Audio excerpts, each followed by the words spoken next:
There are three key issues with the Chinese economy at the moment. It's in the depths of a balance sheet recession. It is behaving as Japan in 1990.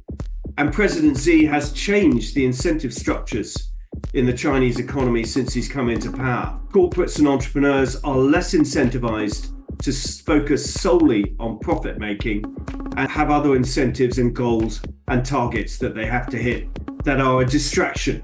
When you elevate an asset price by creating a lot of debt, you create an asset price bubble because you lend so much money into the system, and then that asset price bubble bursts and the debt sticks around. That is basically a balance sheet recession. The weight of that debt in the face of a falling asset prices kills consumer confidence, encourages consumers to save, whatever you do with interest rates, and creates that balance sheet recession. And that is exactly the dynamic at work, I think, in China today. You look at the build-up of indebtedness in the private sector on the right-hand side, it is dramatic in the last 15 years. We all know house prices got to extraordinary expensive levels. That bubble is now bursting. And it's also like Japan post-1990. China had a lot of characteristics of Japan in the late 80s, massive asset price bubble, terrible demographics as they came out of it.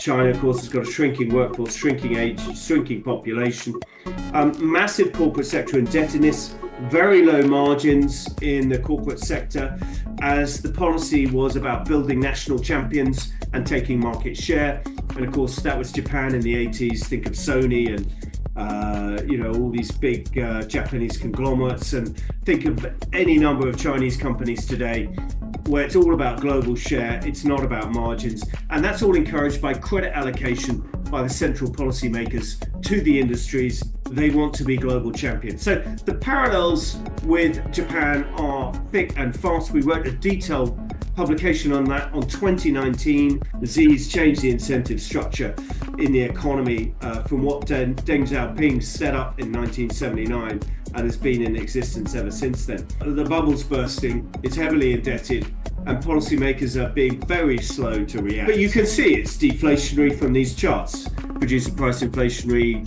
negative 3%, CPI basically zero, and households deleveraging. That's what you see. Mortgage debt to GDP is coming down.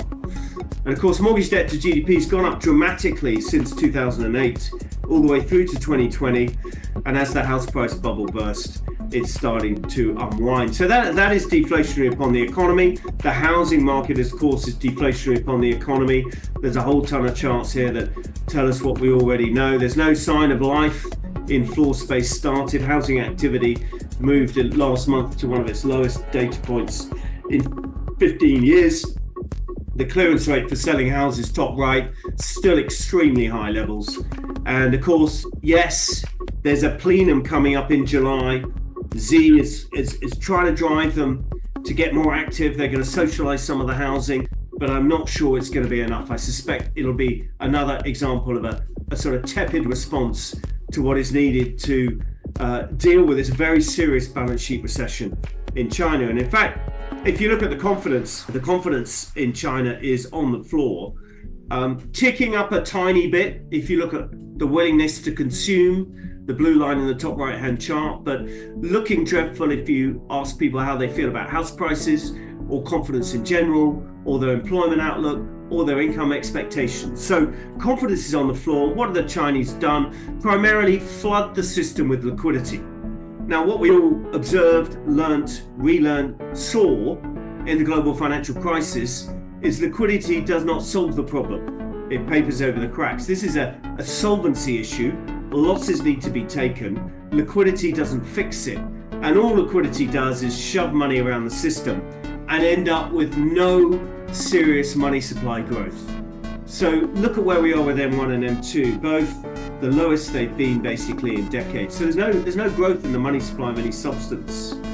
And in fact, if you look at total social financing, it's rolled over in the last few months on a trend basis, and the loan approval index has been ticking lower more recently. So it's a pretty troubling economy. I think cyclically it's challenged, structurally it's very challenged.